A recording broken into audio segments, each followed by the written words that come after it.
fantastic YouTuber that I follow, RetroBird, he put up a video yesterday about will your collection ever be finished? And that really got me to thinking, because my collection has gone through all kinds of changes and permutations over the years as it has tried to represent me in the various stages of my life. So for me, I wanted to answer the question and also ask you the question, will your collection ever be finished? What are your goals in collecting? So for me, when I started back onto this journey of collecting video games 7 or 8 years ago, around 2015 or so, I had been away from gaming for quite some time. An entire, almost 2 generations I missed out on completely. My last console that I bought was a PS1, and I think I had a PS2 that I didn't really pay much attention to. I pretty remember playing Gran Turismo 3 and 4 maybe, and that's about it on the PS2. Most of my gaming time before was in the 16-bit era with consoles like the TurboGrafx 16, the Super Nintendo, the Sega Genesis. Absolutely loved those consoles back in the day. The PS1 blew my mind, absolutely loved it. The PS2 was amazing, but I had pretty much fallen off the gaming bandwagon by the time the PS2 launched.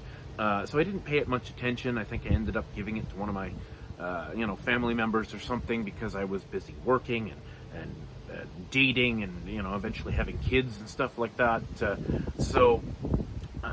What brought me back into gaming was wanting to experience one particular game, Parasite Eve, a game that my cousin Mike and I beat together back in like 1998 or 7. And we absolutely loved the game back then. We beat it together. So I bought a PS2, I bought a copy of Parasite Eve, and we beat it again. And you know what? Something just clicked in my head, and I became a collector. I was already a collector of other items at that point, comic books and other things, but video games at that point as a collectible was brand new to me.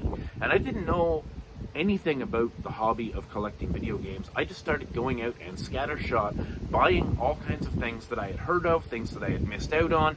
I eventually started buying all kinds of shovelware because it was cheap, and I was just like, oh my gosh, a PS2 game for $1.99.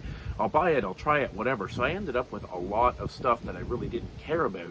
And over the years, as I matured as a collector and started to learn the values of things and learn which games were good and which games weren't, and figure out which games I wanted to play and which games I was never going to play, my collection changed. It morphed into something different. At one point it was very large, hundreds of games for certain consoles and a lot of games that I would never like or end up playing. So at some points I sold some of those games off, and then I had a huge sell-off last year because I wanted to reinvest some of that money in this YouTube channel, in equipment. I bought a 4K camera, I bought an Apple computer, I bought a bunch of other stuff with the money, with the proceeds of selling those video games, and I really don't regret that overall, but there were some games that I did regret losing and that I've since tried to buy back. So now I'm starting all over again, and a lot of people would say they could never do that. If they were going to sell the whole thing,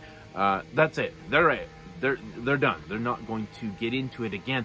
And I had that mindset for the first few months, and I started buying digital games on the Switch because I thought, forget it, I'm not getting back into collecting again. I'll just buy digital, whatever. And then I had a bad experience with a digital game that disappeared from my library, and I couldn't get it back, and I felt kind of screwed over. So that kind of turned me sour on digital games on the Switch. Now in the meantime, I had a pre-order in for the Steam Deck, and of course the Steam Deck is a digital only device through Steam. So I started buying games that I wanted to play in preparation for getting a Steam Deck on my Steam account on PC. I was not really much of a PC gamer. I had a couple games that I messed around with, games that I maybe couldn't get elsewhere or whatever.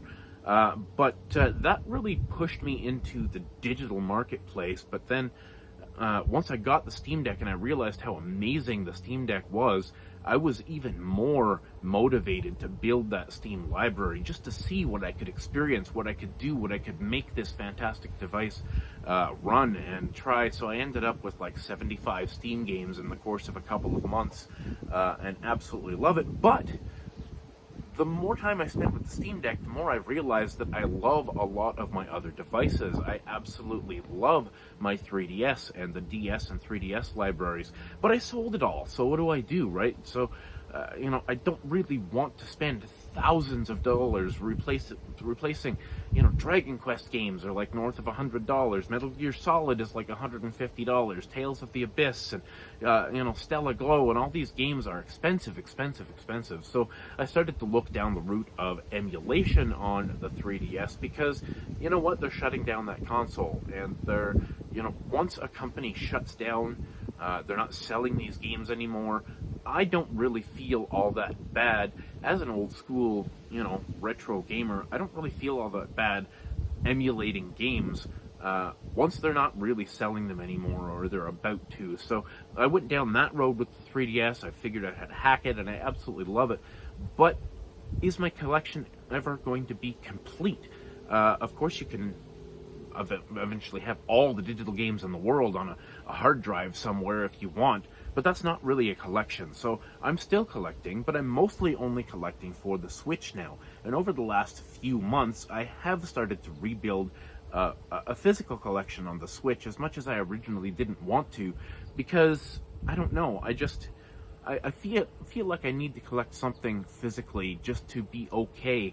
It's good for my mental health, for one thing, to be able to touch and feel these things and go out and find these deals and stuff. It just gives me some joy in an otherwise fairly bleak world, to be honest. And so yeah, I'm collecting Switch games. I am collecting 3DS and DS games, and I've recently started collecting PS2 and Wii games again because I've had a bit of a renaissance with my CRT TV. I've got it set up in my living room now, right next to my flat screen 4K TV, and I do some stuff on the 4K TV like Steam and things like that. But over on the Tube TV, I've absolutely been loving playing with my Wii and my PS2. I was playing some Smash Brothers Brawl just last night, and some of those games are so fantastic, and they look just beautiful on a CRT TV.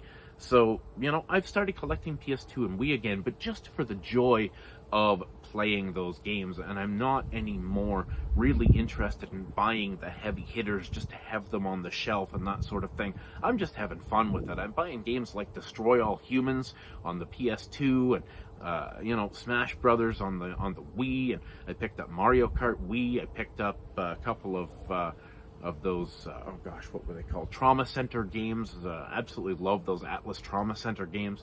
So, just having some fun with it. Where are you going with your collection? Do you have an end goal? Because at this point, I do not have an end goal. I'm just buying games that I like as they come out, games that I'm interested in playing in the moment. So let me know down in the comments below, what are your collecting goals, and will your collection ever be done? Let me know. And check out RetroBird. If you haven't checked him out, he's got, 15,000 subscribers or something, but he deserves way more. The guy is hilarious. He's on point. So check out RetroBird. I'll try to leave a link down in the comments below for you to find his channel. And thanks so much, guys. Here at the Palladium tonight for my birthday. You can see this place is pretty cool. It's got a lot of Chuck E. Cheese style stuff, but it's got some great arcade games as well. We just finished playing Tomb Raider Arcade and Halo Fire Team, whatever, Elite or whatever. That was awesome. 4 players. We're going to go play some Teenage Mutant Ninja Turtles arcade here pretty soon. They've got a Space Invaders cabinet over here. Me and my buddy Alex just did Cruise and Blast, which is quite a bit different on an arcade machine with force feedback.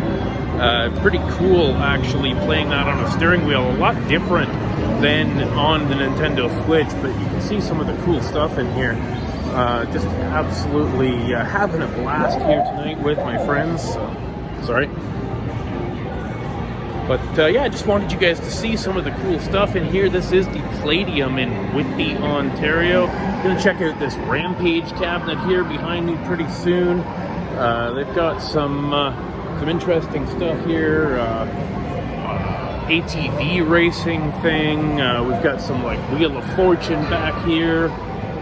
Sega ATV Slam. We're going to try this out pretty soon. A lot of really cool stuff in here. I'm looking forward to checking out this House of the Dead here.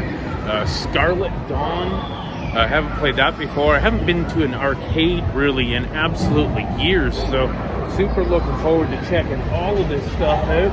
What do we got here? Transformer Shadow Rising. That's looking pretty cool. We got some air hockey tables here as well.